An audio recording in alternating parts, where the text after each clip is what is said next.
Welcome to the world of SketchUp. Whatever you are hoping to design, we are going to help you get there. SketchUp is fun, it is powerful, and we like to think that it is easy to learn. But even SketchUp has a learning curve, so we'll walk you through all the essentials you'll need. To start, we'll jump right into creating a model. In fact, we'll build this playground that you've been seeing. Of course, we know that most of you are not going to be designing playgrounds, but this example will let us introduce several tools and cover a number of important concepts quickly. So follow along and try to build this model with us. To learn, you've got to practice. And we'll provide lots of examples to practice on in the downloads area of the courses.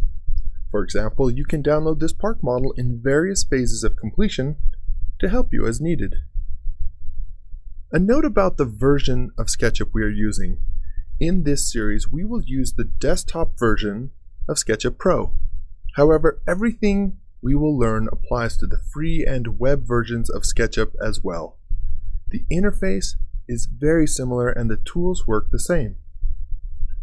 Let's begin.